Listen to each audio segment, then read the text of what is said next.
इथे रोड आहे मित्रांनो आणि हे आपलं हॉटेल आहे. इथे आपण हॉटेलमध्ये रूम घेतलेली आहे. रिबूथ होमस्टे म्हणून आहे. सो इथे आपल्याला ही AC रूम पडली आहे जवळपास 1100 म्हणजे 1100 रुपयाला ही आपली रूम आहे. सो अशी काही रूम आहे मित्रांनो. लाईट लावून दाखवतो. लाईट लावून दाखवतो तुम्हाला.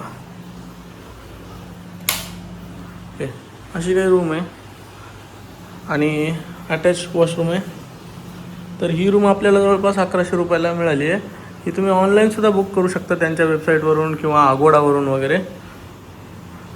आणि इथलचा चेक इन आणि चेकआउटचा जो टायमिंग आहे तो मी तुम्हाला दाखवतो. हा टायमिंग आहे आणि त्यांचा कॉन्टॅक्ट नंबर पण आहे इथे. सो जर तुम्हाला रूम पाहिजे असेल तर तुम्ही इथे कॉन्टॅक्ट करू शकता डायरेक्टली. 4 मजले चलून आल्यानंतर तुम्हाला non-AC रूम पाहायला मिळते. ही अशी काही non-AC रूम आहे. याच्यामध्ये एक फॅन आहे तिथे आणि इथे कूलर आहे. ही पण ओके आहे. जर तुम्हाला ही पाहिजे असेल तर तुम्ही ही पण घेऊ शकता.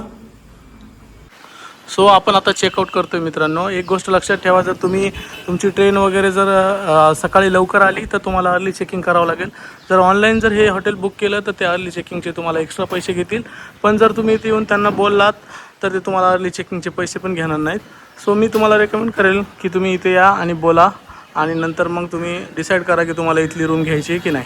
सो आता आम्ही निघालो आहे तिकडे सचिंद्रम. हे आमचं हॉटेल आहे मित्रांनो. आम्ही चेकआउट केलं आहे आणि आता आम्हाला एक मंदिर आहे सचिंद्रमचं, तिकडे जायचं आहे. सो त्यासाठी आम्ही आता बस स्टॉपकडे जातो आहे आणि तिथून मग त्या मंदिराला जाताल तिथे दर्शन वगैरे घेऊन मग पुढे आम्हाला तिरुवनंतपुरमला जायचं. सो आता आपण त्या मंदिराला जाऊ, नंतर मग तिथून आपण बसने पुढे प्रवास करणार आहोत.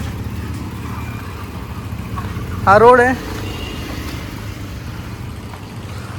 हा मेन रोड आहे. इकडे कन्याकुमारी आहे आणि इकडे आपल्याला जायचं आहे नागरसोलकडे. इथे कॉर्नरलाच विवेकानंदाचं काहीतरी एक ऑडिटोरियम असल्यासारखं आहे, ते आपण पाहणार आहोत आणि नंतर मग पुढे आपण बसने सचिंद्रमला जाणार आहोत. तुम्ही पाहू शकता इकडं सुचिंद्रम 11 किलोमीटर आहे आणि तिरुवनंतपुरम 93 किलोमीटर आहे. नगरकोइल 18 किलोमीटर आहे. तर आपण पहिले इथे ही जी तुम्हाला ही एंट्री गेट दिसते त्या एंट्री गेटमधून आपल्याला ते ऑडिटोरियम बघायचं आहे आणि नंतर मग आपण इथून बस पकडून सुचिंद्रमला जाणार आहोत. ही जी आहे मित्रांनो ती कन्याकुमारीची एंट्रन्स आहे आणि इथूनच कन्याकुमारीसाठी रस्ता येतो कुठून नगरकोइलवरून आणि इकडून गेलं तर तिरुवनंतपुरमवरून. सो आपण इकडे जाणार आहोत. इथे ही एंट्रन्स आहे. हे आहे विवेकानंद केंद्र आणि आपण आता इथे जाणार आहोत आणि बघणार आहोत त्याच्यामध्ये काय काय आहेत गोष्टी पाहण्यासारख्या. हे तिकीट आपण काढलेले मित्रांनो आणि आता आपण आतमध्ये जाऊया. खूप छान प्रकारचे असे फुलं वगैरे आहेत. थँक्यू. छान फुलं आणि खूप छान असे देखावे केलेले आहेत.